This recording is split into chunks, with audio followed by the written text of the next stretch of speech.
ನಮ್ಮ ಮನೆಯಲ್ಲಿ ಕಿಟಕಿಗಳು ಯಾವಾಗಲೂ ಓಪನ್ ಆಗಿರಬೇಕು, ಒಳ್ಳೆ ಗಾಳಿ ಬರುತ್ತೆ, ಬೆಳಕು ಬರುತ್ತೆ ಅಂತ ಹೇಳಿ. ಬಟ್ ಆ ಟೈಮಲ್ಲಿ ಏನಾಗುತ್ತೆ ಅಂದರೆ ತುಂಬ ಗಾಳಿ ಬಂದಾಗೆಲ್ಲ ಕರ್ಟನ್ಸ್ ಈ ಥರ ಮೇಲೆ ಮೇಲೆ ಹಾರ್ತಾ ಇರುತ್ತೆ.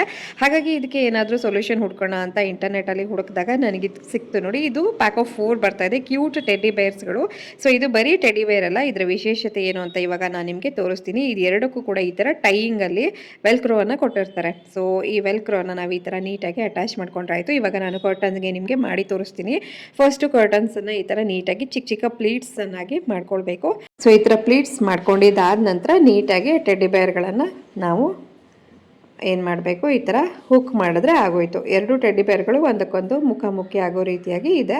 ಸೊ ಈ ಥರ ನಿಮಗೆ 2 ಪೇರ್ಸ್ ಬರ್ತಾ ಇದೆ. ಖಂಡಿತವಾಗಿ ಒಂದು ಒಳ್ಳೆ ಬೈ ಅಂತ ನನಗೆ ಅನಿಸ್ತು ನೋಡಿ. ಕರ್ಟನ್ಸ್ ಇವಾಗ ಎಷ್ಟು ನೀಟಾಗಿ ಕಾಣಿಸ್ತಾ ಇದೆ. ಯಾರಿಗಾದರೂ ಇಷ್ಟ ಆಗಿ ಲಿಂಕ್ ಬೇಕು ಅನ್ಸಿದ್ರೆ ಫಾಲೋ ಮಾಡಿಕೊಂಡು ಲಿಂಕ್ ಅಂತ ಕಾಮೆಂಟ್ ಮಾಡಿ, ಡೈರೆಕ್ಟ್ DM ಮಾಡ್ತೀನಿ. Thank you all.